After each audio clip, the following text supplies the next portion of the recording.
Hey guys, today we're going to be creating a pause system so we can do things like this. Cool, right? So let's start breaking our code. For this tutorial, we'll be creating a GameManager script to handle pausing. Then we'll be tweaking these two scripts, although that's only if you're using the Unity templates. As always, our first step is going to be to create our scripts. For this, I'm going to create a new folder called game, and inside of it, I will create another one called scripts. Inside this folder, we'll go ahead and create a new monobehavior script, and we'll call it GameManager.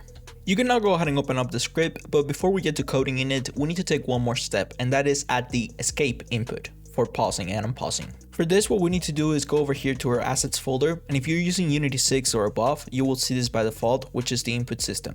If not, you're probably using the old input system, so in that case, I'll show you the exact code that you need to use once we're there. Go ahead and open this up, and over here we got all of our inputs. What we want to do is add a new action map, which we're going to call menus. And inside here, this action, I'm going to name it pause game. We want to open it up, and then on the first binding, I'm going to do escape. Go ahead and add another binding to it. And for this one, we're going to do gamepad. We're going to scroll down and we're going to select start. The last step with our start selected, go ahead and mark it as a gamepad scheme, and then select escape and mark it as a keyboard and mouse scheme. Just go ahead and hit save asset, then exit out. And what you want to do is where it says generate C# class, you want to mark it as true, and you want to click on apply. Just a quick thing, in my case, I don't really like the fact that this is named as input system.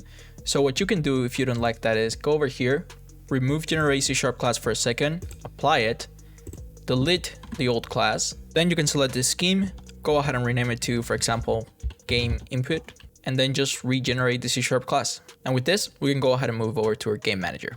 On our game manager, we'll begin as always by creating the variables. So go ahead and delete this. And we want to create a public static game manager called instance. And it's going to be a get private set property. And just to be clear, all the variables we're creating are going to be get private set properties. Now, next up is a public static game input called input. Now, in my case, this is of type game input because that's the name I gave to my input scheme when I generated the class. But whichever one you have, that's the one you gotta use.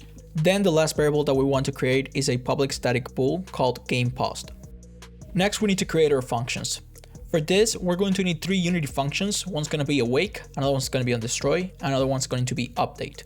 Then we'll need two public static voids. One's going to be set game pause. This one will handle the pausing for our game. And then we'll have another one for handling the cursor, which is going to be called set cursor state.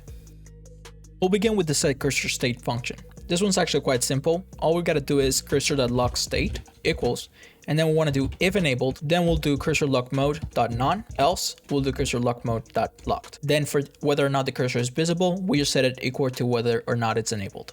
Next up, set game pause. Also quite simple. All we got to do here is set the game pause static bool to the pause variable that we're passing here. Then we want to set the cursor state to be whether or not the game is paused. And below here, we want to basically freeze our game. So for this, we're going to do time.timescale equals, and then we're going to do if game paused, then we're going to do 0, else we'll do 1. Next, let's go ahead and do our awake function. Over here, we're going to do a simple singleton pattern initialization for the game manager instance. So we're going to do if instance equals null, then instance equals this. Else, we're going to do destroy game object, and we'll return. Now, after this, in case that the instance was actually set properly, we want to create the actual input. So we're going to do input equals new input. Well, game input in my case. Then we need to enable it. So we're going to do input.enable. And on destroy, we want to check if input is not equals null and instance equals this. Then we'll go ahead and do input.disable. As for our update function, it's actually quite simple. All we got to do is if input.menus, remember we created this, dot game pause game actually, dot triggered. And down here, we'll go ahead and do set game paused. And for the value, we'll go ahead and pass the opposite of the current game paused state. And our game manager is done. In case you're using Unity's old input system, all you gotta do is, first of all, remove all references to the game input because you don't need it. Then over here, what you wanna do is input, or in my case, Unity engine dot input dot get key down, keycode dot escape. And there you have it. So this section right here, it's basically if you're using the Unity templates. Otherwise, you can just skip this and go straight to the testing part. But on our start assets input, we want to make a little tweak on the script. First, scroll all the way down and remove this. Then you want to set a start function up here. And on this start function, we'll go ahead and do game manager, that's set cursor state, and we'll do false. In case you're using another solution, you can either execute this code from the start of the game manager. So basically add a start function over here and just use it there. Or you can just do it from your own controller. It's up to you. Here in Unity, we want to go ahead and create an empty game object. We're going to call this game manager.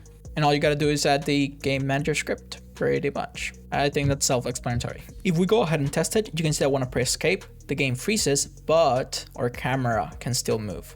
We can see our cursor and everything is working as intended, but we need to fix that.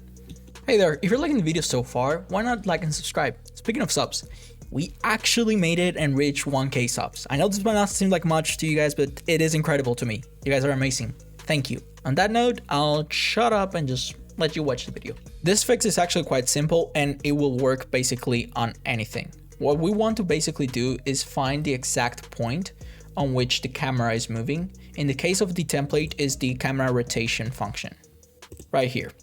If you're using your own custom function, all you gotta do is before the movement actually happens, do if GameManager.gamePause return, and it's that simple. In the case of this, what we want to do is over here, we want to do and it's not GameManager.gamePause. You can now see in the game when I press escape, our game pauses completely, including our camera. If I press it again, it resumes. So you got it. Next video, we'll be learning how to create an actual menu for our game. Now, I'm off to break my own code.